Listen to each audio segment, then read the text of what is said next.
You're listening to Artistic Finance, Show 87. On today's show, I chat with Broadway prop supervisor Buist Bickley. We discuss how he finds work, what makes him a good Broadway prop supervisor, who he uses as an accountant, and what his financial retirement plan is. We also discuss life insurance, the financial benefit of having a partner, what to do if you want to be a prop supervisor in New York City, and we wrap up talking about what charities Buist gives to. While you listen to this episode, if you wouldn't mind slinking on over to Apple or Spotify and leaving Artistic Finance a rating, especially if it's a 5-star rating. But follow your heart. Thanks immensely to the patrons who support Artistic Finance on Patreon. Without further ado, let's get to the show.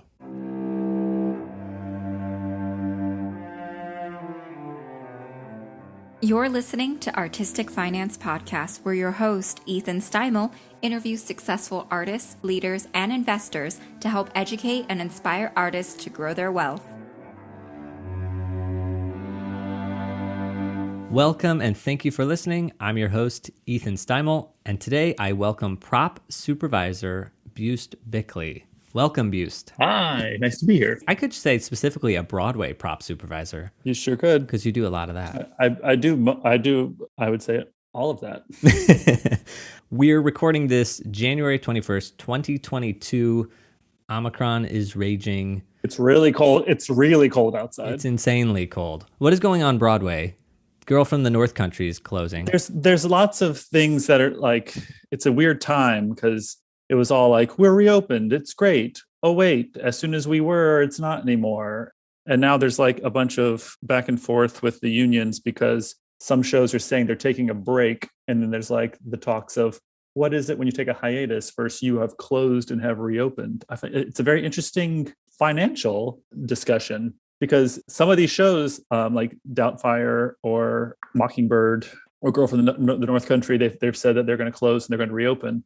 If it's in the same season, will this be a revival of Mrs. Doubtfire? I think like technically it would be a revival. Like seriously, it's just in my time on Broadway, nothing like this has ever happened before. You know, COVID's never happened before. It's an interesting time. It's very stressful. There's a lot of COVID testing. I get tested every day. I take about 3 tests a day, 3 different ones. Different shows require different tests at different times.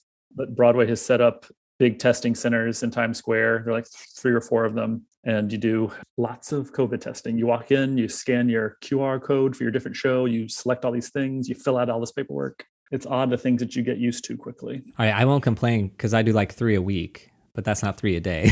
It's 2 or 3 a day, depending on what shows I pop in on. It's gotten more standardized, believe it or not. Earlier, the shows weren't talking to each other at all. So each show had a different thing. And so you needed to test with however that show was testing. And that was like 12 tests a week or something. Someone's making a lot of money off these tests.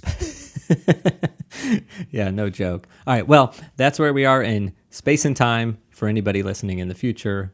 So your creative and financial personalities here. First thing, can you tell us a bit about yourself? My name's Buist Bickley. I'm a prop supervisor on Broadway.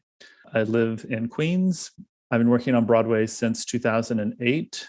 I've opened like 50-something Broadway shows. Currently working on Michael Jackson. The new MJ musical is in late previews right now.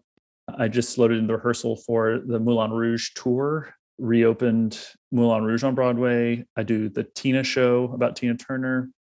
I do 2 Dear Evan Hansons. I do the Broadway and the national tour. We just redid Harry Potter and the Cursed Child. That was 2 shows and made them into 1. Got a Harry Potter running on Broadway and in San Francisco. The one in San Francisco is still in previews. And I'm working on a new musical version of Some Like It Hot that is in a second lab coming up next week. God, oh man, that was so much. Where is the tour for Moulin Rouge? Where is that teching? I'm in Chicago at the Niederlander Theater, formerly the Oriental Theater. We loaded in rehearsal last week. We start rehearsals with actors on Monday. We'll be in New York for 6 weeks rehearsing, and then we'll go to Chicago, and I'll be there for about a month, getting the show up on its feet. I create the show. I don't run the show. I'll come home for a while, and then I will go back to Chicago the first time it gets packed up in the trucks. And then for the first move, That's pretty typical for a tour that I would go and be there for the first move, just to make sure that everything does the thing it was designed to do. On a tour, it's all about, does it fit in the truck? And that is when you find out if it fits in the truck. But if it doesn't, do you just cut it? Sometimes you do. Also, Harry Potter, cutting it from 2 shows to 1, did that cut any props, or are all the props the exact same? Cut a lot of props, and there are also some new props for the show. If you want me to tell you more specifically, I would have to break my non-disclosure agreement. Okay, then I don't want that. Well, I do want that, but for your sake, I don't want that. Also, is the San Francisco and the Broadway, are they both 1 show now? They are both 1 show. All of the North American productions will be 1 show. There's a Toronto production that's happening later this year, and Toronto, San Francisco, and Broadway will all be the 1 show version, and the original London production, Australia, Germany, Japan, and there's another one I can't remember, are all going to be 2 shows. Continue to be 2 shows. Okay. You said you're in Queens. Can you describe all your other demographics for us? I am a man. I identify as a man. I am a he, him Buist. I am 37 years old. I am what people would call a white boy. I am married, and I have a BA. I have a liberal arts, theater arts degree. I went to Drew University in New Jersey. I do not have a master's degree. Did you say Drew University? Drew University. Heard of it? I don't think I know it. Should I know it? Should I know it is a great question. Like don't you dare edit that out. Should I know? Like, have people been saying they're from Drew University like a ton of times, and I just haven't picked up on it until now? There are a few of us that work in the showbiz that went to Drew. Pat Goodwin is a big casting agent at the Telsey agency. We went to college together. There are a few stage managers that are working that went to Drew. I had a great time at Drew. It was exactly what I needed at the time. And give me an exact geographic location in Jersey. It's in Madison, New Jersey. Madison. It's in northern New Jersey, near Morristown, Short Hills, that area. Now that I've heard it, I'm going to see it everywhere. I'm sure of it. Have you ever heard of the New Jersey Shakespeare Theater? Yeah. That's on Drew's campus. All right. Okay. So I know it. I just didn't realize until right now. Okay. So what is a live event that you like to experience, or a piece of art that you like? When I read this earlier, I was talking to my husband recently, and I said, I'm getting all these free ticket offers to Broadway shows. And I'm like, I don't want to go to any of them. Like, do accountants, like when they're not accounting, go and watch other people do accounting? It's like, I've reached the point where I'm like, I don't even want to see a play if I don't have to be in the room with it. Is that terrible? But that's not. No. I would say that's actually a common theme for the people that are on the offstage side of things. I'm at the point where I cannot watch something and escape. Like it is, I look at it and I see, man, that was a lot of emails. You really, like, that trick right there, that was hard. You had to do this and that and that. Like, I can't, it's hard to take myself out of it. Well, are there any other live events, like, I don't know, sports or something? It's not sports. Or wait, maybe piece of art is better. I love going to museums. I love, if I truly have a day off, which is not all that common, like taking myself to like a museum date and like not with anyone else and just like walking around. I really enjoy that. Interesting. Okay, if you could only go to one more museum before you die, which one would it be? What is that really funky museum that's in Boston? That was that crazy lady's house. Oh, the Isabella Stewart Gardner Museum. Yeah.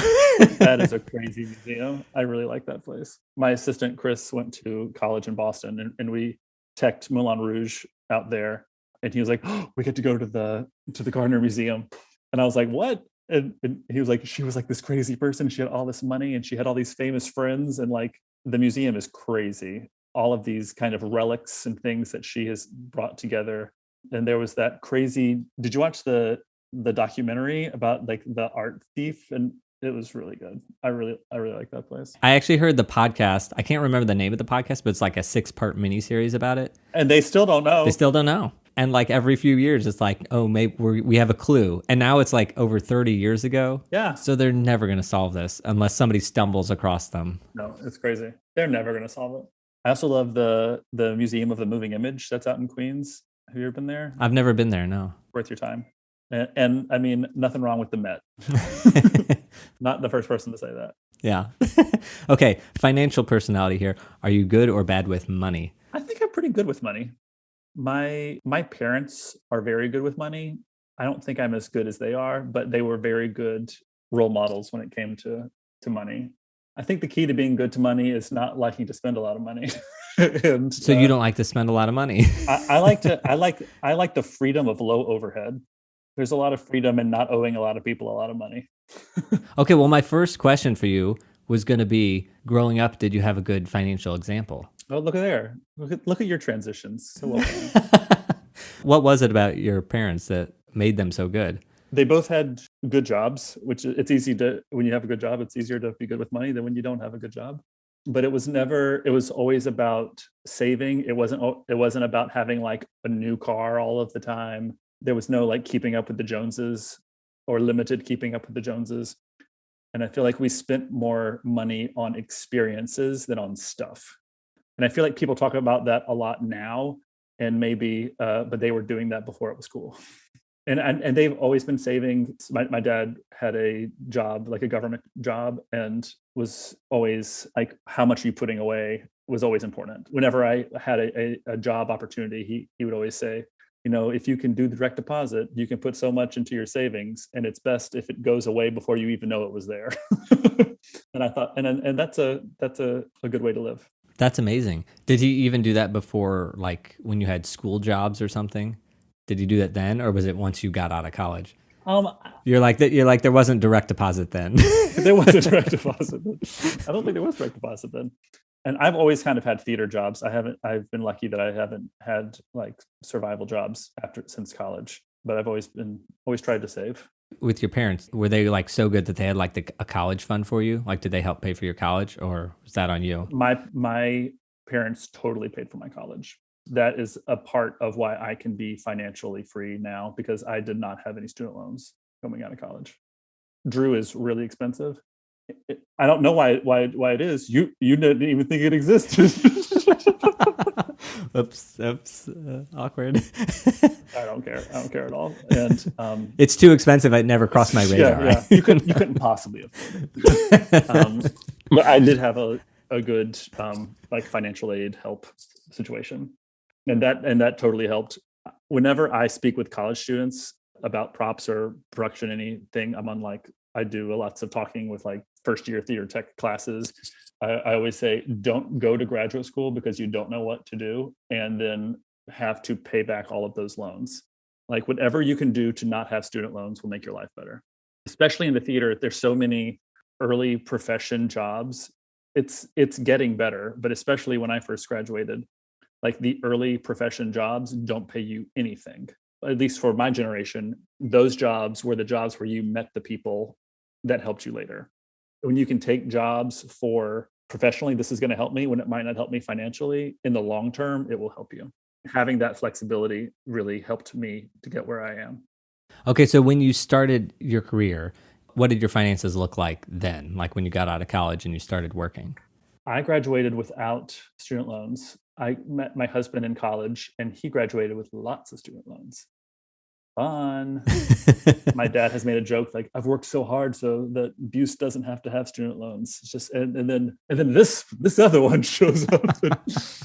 But coming out of undergraduate, I didn't have any debts, and so I was really just like looking for like I applied to graduate school after college and I didn't get in, and I'm so glad that I didn't. And if I had had those debts, I probably wouldn't be where I am now.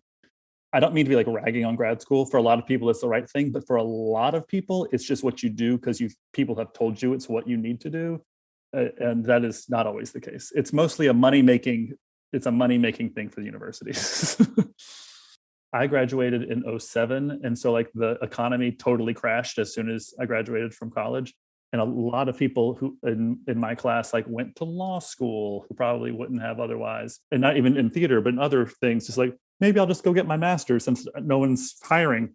And then it's like financially, they're still paying off things and they're not working in those fields. And whatever you can do to stay flexible, I am all about low overhead. That's what we're going to take away from this episode: low overhead. That is, Buist Bickley, low overhead. Low overhead. There is power in it.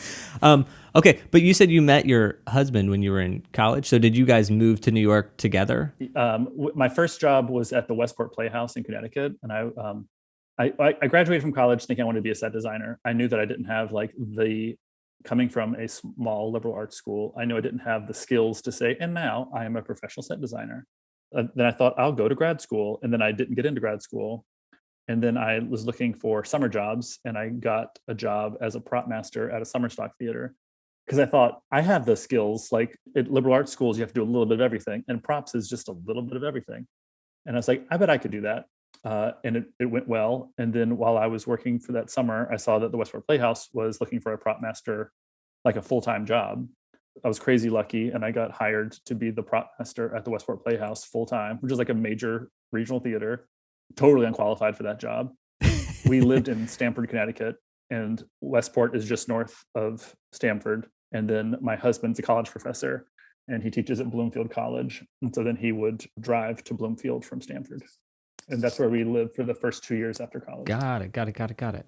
Okay. Do you worry or think about money on a daily basis? I mean, I am cognizant of money on a daily basis, but I am not worried like, am I going to pay for my bills? Because I know that I have kept my overhead low, and I know that I'll have enough money to pay my bills.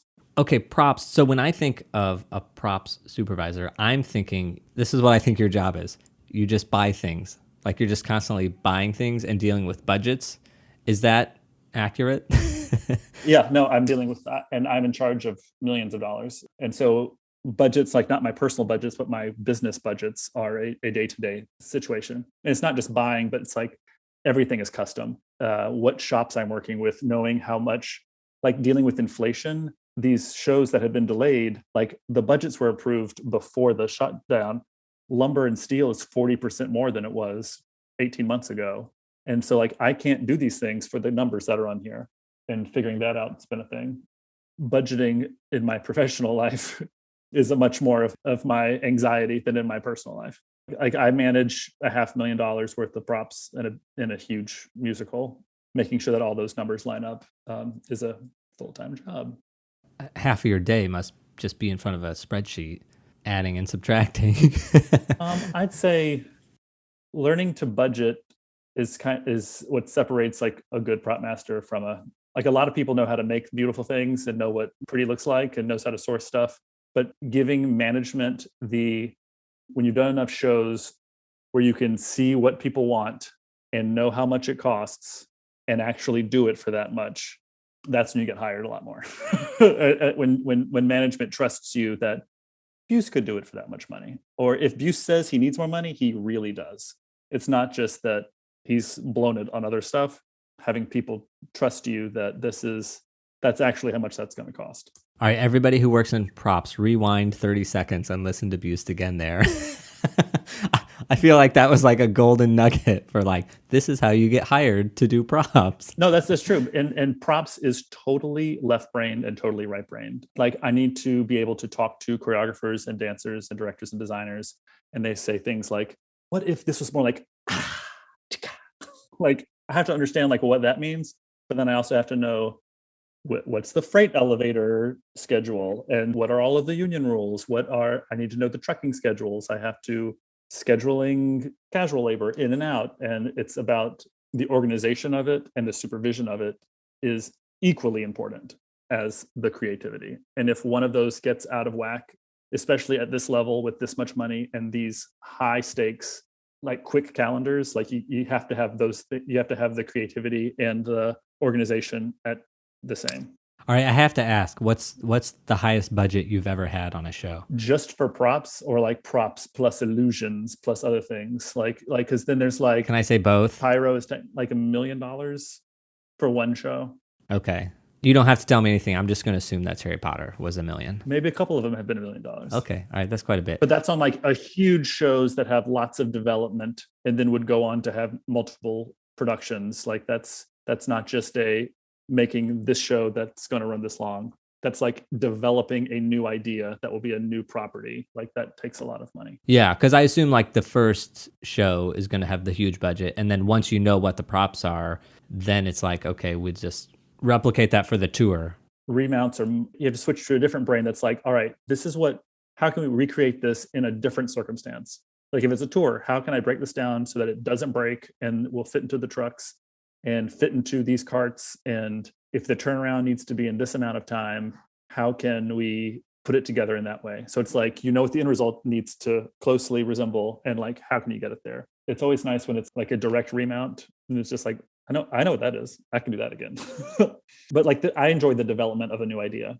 I like working on a big new musical where I get to work on the early labs, where it's just like, they're just ideas. We're adding and cutting songs where we can fully work out an idea and realize, you know what, that sucked. We're totally going to scrap that and try something else. And then getting that to rehearsals, into an opening, and then multiple productions. Like, I like to see something through the whole range. That's kind of what I like the best. And how much work is the lab part of it? Because I'm thinking when it's like fully produced on its feet, that's when all the big prop stuff is happening. Is a lot happening in the labs? It depends. On certain shows, like when we did SpongeBob, I came on to SpongeBob during the second lab, not the first one. So they'd already figured some things out. If the props are the show, then you are developing that in the lab. I'm working on developing this new Some Like It Hot musical, and we have different prop scenery elements that are in the rehearsal space because it's like a new idea and you have to fully work it out. A lot of shows don't have out of town tryouts anymore because of money reasons. And so when you are in rehearsal for Broadway, there's not time for huge new discoveries. There's literally not time. So you have to have fully thought out your idea before you get into rehearsal space. On a Broadway musical, whatever I can do to have the show done for first rehearsal, as far as I can for what I know, that's where you need to be. You need to have all the time available to solve the problems that you don't know yet. If you know the problems, you should already have solved them by the time you start first rehearsal. You're good professionally with your budgets. On a personal level, have you ever used a budget in your life? I didn't have like a for real like Excel sheet, but I do think about like where things are. But I don't have like, because some people have like a ding, ding, ding, ding, ding Excel sheet, and I am not the one. Yeah, your method seems to be low overhead. I know what that is. Everything else is going to work itself out. For the most part. And I know that I work enough, as hard and generally consistent sans pandemics that I work, I'm going to be okay. Okay, so we established when you started out you didn't have any student loans, though your husband. Do you have any other debts like medical debt, credit card debt, or a mortgage? I do not have any of those things. And that is a blessed life, I know. We do not own a house. We live in a rent stabilized apartment that is very small. We lucked into it. It's in like an old stinky row house in Queens. A lot of our friends have gone on to purchase houses and apartments or just move into larger places. Like we share a 630 square foot apartment. The rent is very good. I'm not looking to move until it burns down or something. I would say they're going to take our dead gay bodies out of this apartment one day. The rent is so reasonable for where we live. I can be in Times Square in like 20 minutes for work. So we do not have a mortgage. Before the shutdown, I had really wanted to have a country house, like to have it someplace like up Metro North, somewhere on the river or something. We had really thought about that in a real way. A couple of years ago, we have actually like looked at places. Post-pandemic, I don't want that. When I have time off, like I want to be able to travel. I want to be able to go the places. I had so many friends from college who like bought houses, and then like recently they had all that flooding and like they lost everything and they didn't have flood insurance. And like that kind of thing just terrifies me. I just like keeping it light. Low overhead. That's what I'm thinking. Low overhead. Yeah. I mean, Nicole and I are the same way. Like every once in a while we're like, oh, should we try to buy a place? Blah, blah, blah. But we would also rather just like travel and experience things and not tie up a bunch of money. Right. Life is short. And in New York, unlike most places, like buying can be more expensive than renting. In New York, the regime fees, like the weekly maintenance, is more than what our rent is. And so like if we were buying a house that is an investment, we would still be paying our rent at our house for nothing. You don't get, like, that's not your investment, the maintenance that you're paying towards. So like we would buy a house and still be paying our rent, but not having our apartment. It seems backwards, but that's also like an amazing thing, like city living versus other living. Right? A lot of people just have in their brain like, oh, a mortgage is just the same as rent, so why don't you get a mortgage? In New York, that's not true. Yeah, but it's not exactly. I know people who have like I think these are like nice apartments, but like $3,000 and $5,000 in maintenance fees that you don't get back. I don't have that kind of money where I can just throw that away. We had a car for a while. Obviously, when we lived in Connecticut, we had a car. We had a car the first year in New York, and I love not having a car, not having insurance, not having a car payment. And then when I have for work, whenever I need to transport things, if it's not for a show budget, then like that is a business expense that is like easily written off. And then I don't have to worry about like the parking of a car when it's snowing, and our car got hit all the time on the street. And like remembering where it is at the beginning of the pandemic, I was like, maybe we should get a car again so we can just like go wherever we need to go. And I'm so glad that we didn't. Although some people made a pile of money on buying cars. I know someone very close to me, who I will not name, who bought a new, very nice pickup truck, like a Chevy Silverado, like a jazzed up one. A year and a half after buying it, the dealership called them to see if they could buy it back to sell as a used car because of all of the computer chip issues. And they bought it back for $7,000 more than he paid for it. Oh my gosh. That's true. That's because of all of the supply chain issues. People buy trucks. Like if you have a job where you have to have a truck and there are no trucks available, supply and demand, the truck is worth so much more money than it was beforehand. So he like had a truck for a year and a half and then made $7,000 on the transaction. Wow. Cuckoo bananas. I mean, the car, Nicole and I have run into people recently and they're like, oh, you don't have a car? And they're like shocked by this, you know? City people? No, not city people. Oh, please. Oh, okay. Yeah, you know, like we're from Missouri. Yeah. So like you go back and... Right. Brandon and I are both from South Carolina. Okay. And then so we give the answer like, oh, well, we have a Zipcar account.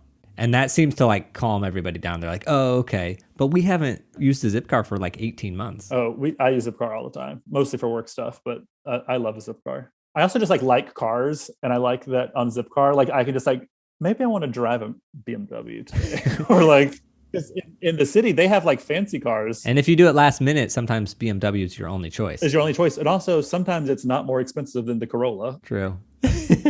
All right. Okay. So what is the best financial decision that you've ever made?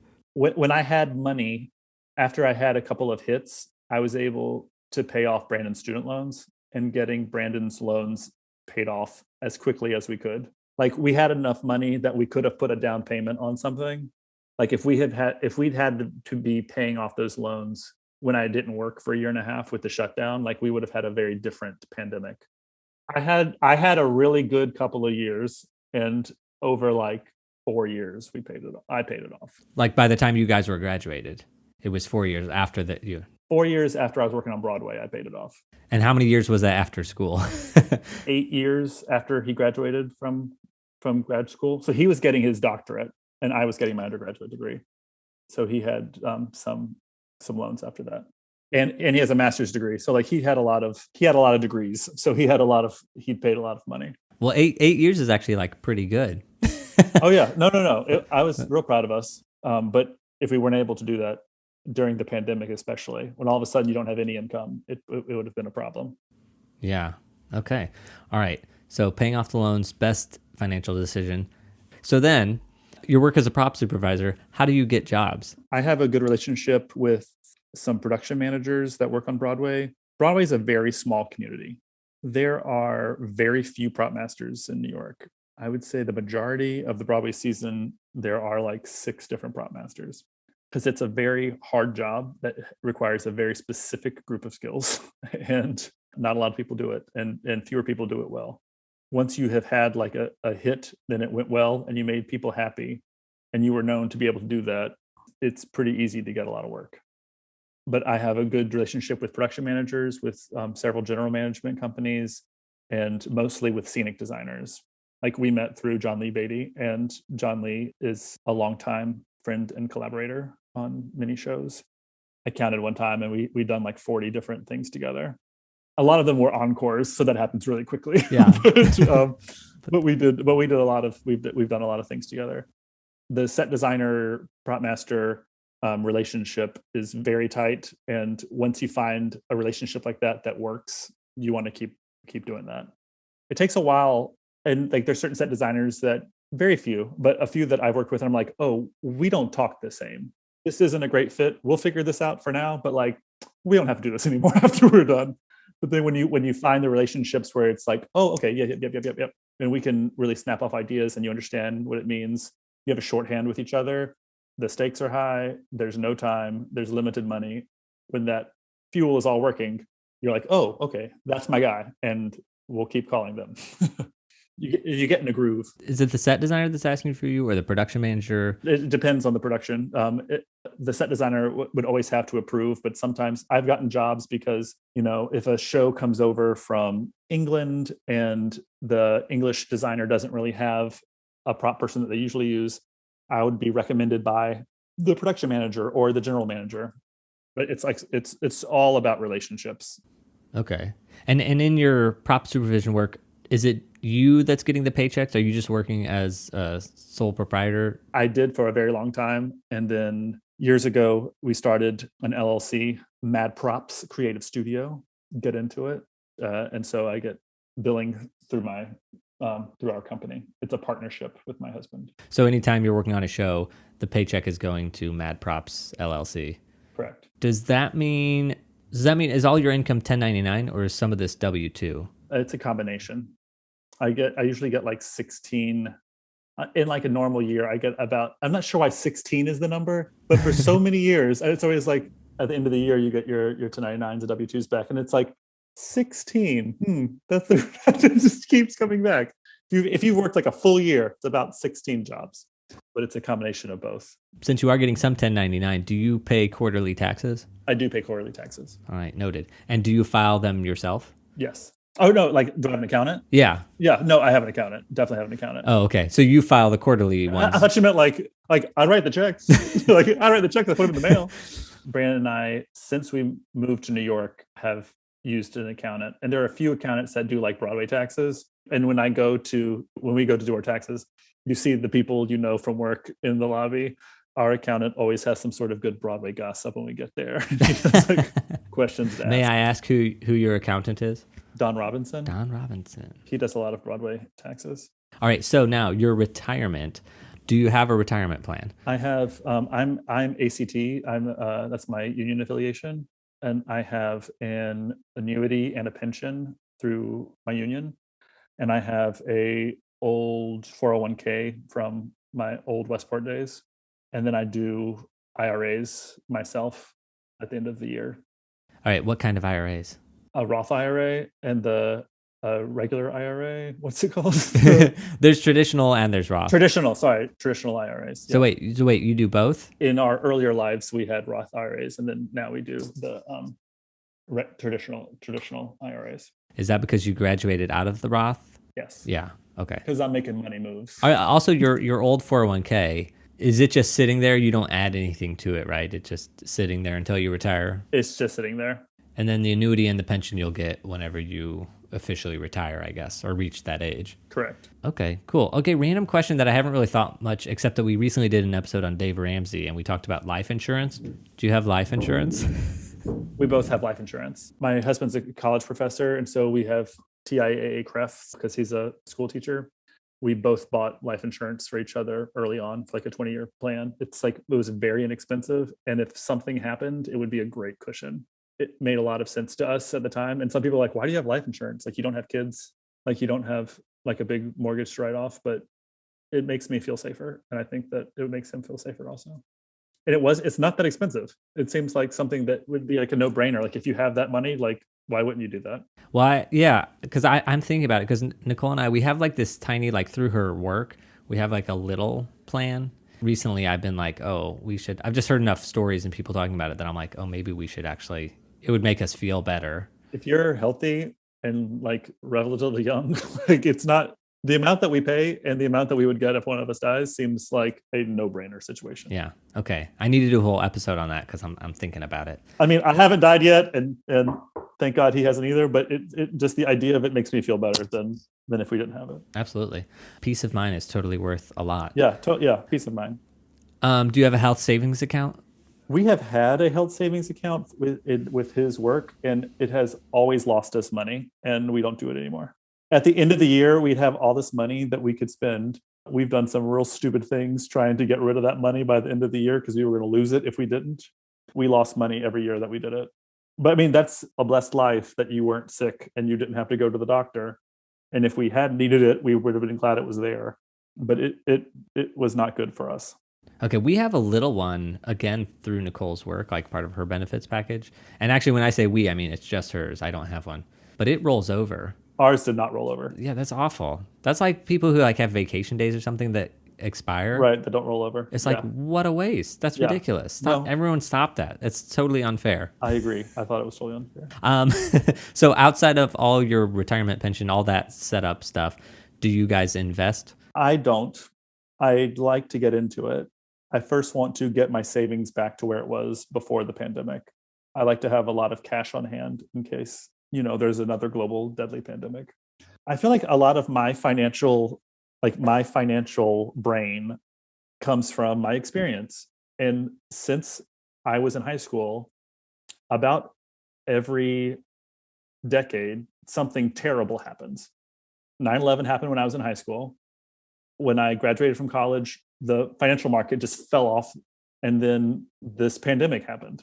And I have no reason to believe that every 10 years, the shit's going to hit the fan. And so I kind of live my life knowing, like, don't get too comfortable because it's going to get bad again. And I want to have cash on hand for when that happens. That might be a depressed way of thinking, but that's totally what I think. The way the world is going, it's just going to get worse. Well, for me, talking with so many artists throughout this whole show, I've been sort of surprised by how safe and secure people want their investments. Like a lot of artists want it in cash, and it's sort of obvious. Like you want it available when you need it. I'm not messing with Bitcoins. Yeah.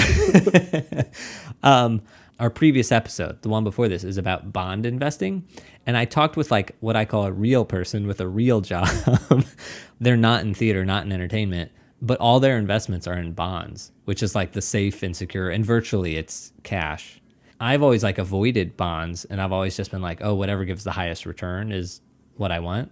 And now I'm there actually is a lot of merit and tax savings to bond investing, which is sort of like cash investing. I'm not going to advise you anything, but you could look into that. I'll send you the episode when it comes out. I might look into that. Thanks. I appreciate that. I assume different jobs pay you different amounts of money. Which one has been the most financially lucrative? Multiple productions of the same show. Whenever you have a hit where it has a tour and maybe a production in Toronto, it's when you see something through. That's really when it's the most financially. If it's a hit and then there are multiple productions, that's when you make the most money. And when a show makes money, I get a production weekly from a show. So as it's running, and often in contracts, I will say, I'll get paid this much a week. And then once the show opens, and then when the show recoups 100%, that means the investors have made all their money back. I get increased this much. And then when the show recoups 200%, I get this much. So if you have a show that like a hit that's been running for a long time, then you literally get more money if it runs for a long time. And shows can run and not recoup, but if it's recouped and made money for its producers. And is that a royalty, or is that because you have to fix things? That is not a royalty, because I am not technically a designer of the show, but that is for the maintaining of a show. Every day we get a performance report. I read those reports and see what has happened. Some shows have a lot of things that could go wrong. I can't imagine what I'm talking about. If there's a lot of magic in the show and there are lots of moving parts and whiz bangs and a lot of things that require a lot of upkeep. Yeah, it's a job. Keeping a Broadway show running is very hard. It happens 8 times a week and in the dark, and things break, and props have a shelf life. After a certain amount of time, they give up. And on a show that you built, everything starts to give up at the same time. And you got to keep it all fresh and keep it all strong.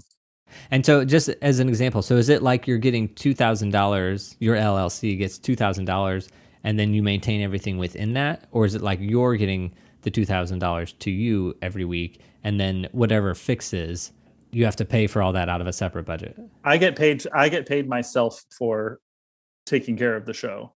That the fee that I get paid is not the money to fix things. We need 12 more cups. That fee does not pay for the cups. It pays for me to care about getting the cups and the time to take care of it. It pays me. It's not like the stuff. Got it. Okay. I'm going to wrap up here a little bit. What advice could you give somebody else that maybe is starting out in a career of prop supervising, or just general financial advice for anybody starting out? In the theater, so many, and this is changing. I'd called this a little bit earlier, but learning to live on not very much. And if you're just moving to New York, finding someone that you can live with well, like as a roommate. Something I should have said earlier, I always had a husband, like, or we weren't always married, but like I always had a partner and we were always sharing rent. And in New York, relationships accelerate in New York because you don't want to pay 2 rents. Like you will move in together before it's time because it's so expensive to live here. But like knowing someone that you can live with to split expenses, and so that you can take on those jobs that are professionally beneficial but might not be financially beneficial early on. And also in the theater, people are always looking for like a backup job or a survival job. When I speak to college students, they're like, well, a survival job, like, is there a job I can do that was in the theater? And I said, people are always looking for people who can ventilate a wig or maintain wigs. There are not enough people in America that do that. And people who can know how to grant writers. People are always looking for grant writers. And like, if you want to work in if you want a pivot job that is still in the theater, those are 2 things that you can always find work doing. All right. Noted. Grant writing and wig maintaining. Wig ventilating. Wig ventilating. That's when you like make a wig. All right. Okay. So this is a new question I've never even asked anybody before, but people keep asking me this for some reason. Do you give to charity? We do. Every year at the end of the year, we give a lot of money at December 30th and 23 hours. There are like 6 or 7 different charities that we give to every year. And the whole world would be better if everyone who had more than if you have more, you should give more. I've had a good couple of years. I give to my college. I give to smaller theaters where I've worked before. Give to people who pay bail bonds for people who are in jail who can't pay. The bond project we always give money to, but there are several that we give to. I give to our local community. We give to the Hunters Point Conservancy, which deals with like the parks in our neighborhood, like the things that we are directly involved with. Wow, Buist, you're all over the place. Nice. I mean, I don't give them that much money, but still, yeah. Every little bit helps. All right, I bet you don't have an answer to this one. Is there a book or a resource that you can recommend that has helped you with finance or the business side of your career? Susie Orman, whatever she says. Although she's retired, we need a new person to refer. We need a new Susie Orman. Yeah. So entertaining. All right. If you're listening, there's a niche available that Susie Orman has left. Yeah. So you can fill that. Yeah. Sassy haircut, very bright blazer. Okay. So if anybody's listening and they want to become a prop supervisor, is there any encouragement then you can give them, or yes, should they run away from it? If you're an undergraduate, doing the other jobs will teach you more about props. I directed, I acted, I had my own work produced, I did lighting design, I did costume design. Working in the other mediums, in the other departments really helps to get your mind around props, because props are so interdepartmental. That was really useful to me. If you want to do props in New York City, you learn it by doing props in New York City. Doing props someplace else teaches you how to do them there. It's a very specific animal. Getting around New York, we have very specific problems that are only here. And if this is where you want to be, then you need to be here to learn how to do that. And also think, and like your attitude, your personality, like who you are at work is as important as your work. Stress is so high. We work such long hours, especially during tech. Like we could have weeks of 10 out of 12s. They're trying to get away from that now. But be someone that people want to be around at the end of a 10 out of 12. And that will get you more work as much as your work being good. You should have both of those things, but it takes nothing to be someone that people want to be around. Amazing. All right, final couple questions here. What separates those that have a full-time career in the arts, like you, from people that never give it a try or maybe do it for a while and then go off to something else? I think you're able to put up with more bull. I can put up with a lot of bull, especially on Broadway. There's so much that's thrown at you and you just have to keep going. And I understand people leaving. It's hard and it will kill your spirit. This isn't not for profit. We're doing art together. This is like a business and stakes are high. And when people leave, I'm like, I bet their life's going to be so nice. Like, oh my gosh, they're going to go out to be able to do all those things. Like, it's hard. Like, if you can't handle it, I understand. I often feel like I can't handle it. Truly. Ask my husband.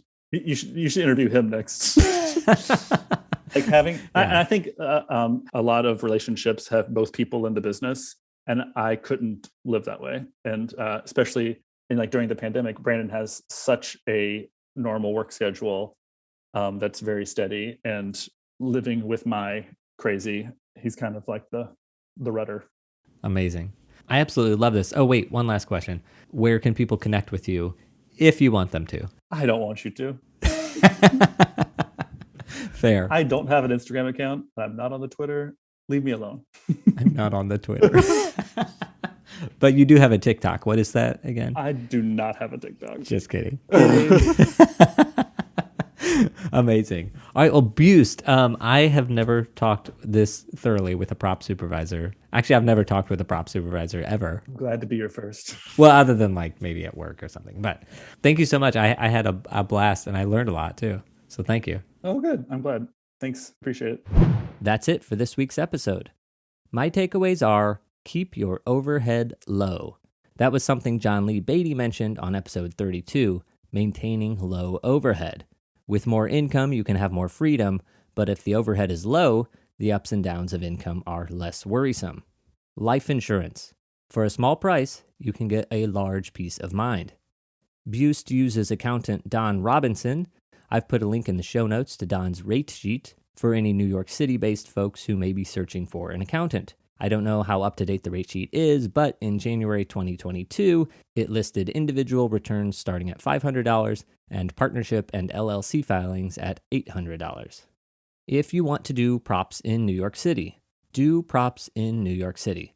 That's great advice for everyone. If you want to do something, do it. But specifically, the intricacies of props management, do it in the place that you want to be doing it. Buist mentions he fills up his IRAs at tax time. Now, I'm always promoting a Roth IRA as the very first retirement and investment account to open because it gives the best tax benefits, but there are restrictions to Roth IRAs. First thing first, it has to be earned income. So if you don't have a job or money coming in from work, you can't contribute to a Roth. There are no age restrictions. Adults can open custodial Roth IRAs for children. The contributions just have to be earned money from the child's work. If you make $129,000 or more annually, you start being phased out. You become completely ineligible at $144,000 annual income. For joint filers, that phase out starts at $204,000 and ends at $214,000. If you do have a Roth, your yearly contribution limit is $6,000. If you're 50 or older, you can contribute $7,000. You can have a traditional IRA at the same time, but you can only put $6,000 in between the two accounts. I see no need for a traditional IRA if you have a Roth IRA, but if you're being phased out of the Roth, I can see you having both accounts. And of course, the beauty of the Roth is that while you don't deduct contributions today, when you pull money out later in retirement, you pay no taxes. If you're not a freelancer or not self-employed and you have access to an employer 401k, there is an option for a Roth 401k that offers similar tax benefits. Not every company has one, but you can look at what your company offers or ask, and even when companies do have it, they tend to put people in traditional 401ks first, but you can ask about it, and if it's available, think about opening up a Roth 401k instead of a traditional 401k. When Buist mentioned not wanting a mortgage or a home as another thing to worry about, that was profound. I went and found an article on wallethacks.com that's from a few months ago, and it showed that the median net worth in the USA is $104,000. And if you took away home equity, the net worth drops to $34,000. which means that most people have 66% of their savings in equity, which means it's not readily accessible, which makes a home a forced savings vehicle. This statistic isn't really new or changed from previous years, but this is where the perception that people who don't own homes have no savings or nest egg to fall back on, because they're completely responsible for socking money away because they have no financial institution that's making them set money aside each month. But mortgage or no mortgage, that depends on each person's situation. Buist mentioned he'd rather have the time and money be put to use experiencing things with the limited time he has. I relate to that because Nicole and I feel the very same way. We're definitely open to owning a home, but in New York City, renting is what we're choosing to do. Also, it makes sense because Buist is a low overhead kind of person and is content living in a small, well-located apartment. Another reason I mentioned the mortgage is to point out that net worth minus a mortgage is 66% less than what you think your net worth is. Now, this only matters when you get to investing in what I call professional investments, offerings that require you to be an accredited investor. Now, if you want to invest in something with family and friends, there are no rules. If you remember, lighting designer Ebony Madry and I have the joke that we want to open a Dunkin' franchise. We can do that if we come up with the money. We're friends and we can go into business together on pretty much anything. However, if you're listening to this and you aren't our friend, but you want to invest in that Dunkin' through a professional offering, you would need to be accredited. Same thing for investing in a startup or, let's say, a Broadway show. Even to invest the minimum of $25,000 into a Broadway show, you have to be an accredited investor, and you have to sign documents that say you're accredited. So what is an accredited investor? That is somebody who makes $200,000 a year for 2 years in a row and has a reasonable expectation for making that for a third year. That bumps up to $300,000 a year for two people filing taxes jointly. Or there's another way you can be an accredited investor, and that is if you have a net worth of $1 million excluding your primary residence. So let's say you haven't made $200,000 a year, so you're looking to your net worth. If you have $900,000 in savings, investments, and retirement accounts, and live in a paid-off property worth $100,000, together that equals $1 million. However, you can't count the property, so you're not accredited. Same situation, if you have $900,000 in savings, etc., you're renting an apartment, so you don't have home equity, but you own a rental property worth $100,000, combined that equals $1 million. Because you can count that $100,000 in an investment property, but you can't count it if it's your primary residence. Now, of course, I'm a lighting designer and not a financial professional. There are ways sophisticated investors who aren't accredited can invest in Broadway and other things. That's for the very savvy investor. All this to say there is no right or wrong to a mortgage. It's a great savings vehicle, but it can also be limiting. And as Rebecca Selko, the financial coach for the Actors Fund, will be saying on a future episode, any debt, including the good debt of a mortgage, can become bad debt at any moment. Okay, so now we know more about Roth IRAs and Broadway investing than we ever knew we wanted to know. So my last thought on Buist is that he is an iconic, work-hard Broadway type. Yes, he's as financially secure as any Broadway worker, but that comes from extreme dedication, hard work, and professional demeanor. I admire Buist immensely, and I'm so thankful for the opportunity to sit down with him. What do you think of Buist and our conversation? What were the highlights for you, and what would you like to know of the next prop supervisor I interview? Let me know by commenting on LinkedIn or email me at artisticfinancepodcast@gmail.com. A shout out to our patron, Carl. Carl reached out and mentioned that he liked the interview format from early episodes that focused on personal finances. Everybody can thank Carl as we sit down with more individual artists this year. Coming up, we have lighting designer Lap Chi Chu and Broadway director Stafford Arima. So thank you, Carl. And side note question here, what comes to mind when you hear the name Carl? For me, it's Frank and Carl, the rhinos from the movie Ice Age, which is now a dated reference as that film came out 20 years ago. If you want to be a rhino patron, or whatever word association I'll come up with your name, I would be more than grateful for you to become a patron. You'll have access to outtakes, which Buist has just one tiny little minute of outtakes, and you'll always get early releases of the episodes. Tiers start at $3 a month. You can cancel anytime. To join up, visit patreon.com/artisticfinance. As always, if you aren't ready to become a patron, the outtakes are always available for free if you email artisticfinancepodcast@gmail.com and ask me for them. I'm not trying to keep anything secret. I just want to provide bonus materials for the patrons who are taking the action of validating Artistic Finance's mission of encouraging honest financial talk amongst artists. That's it for today. Until next time, break a leg.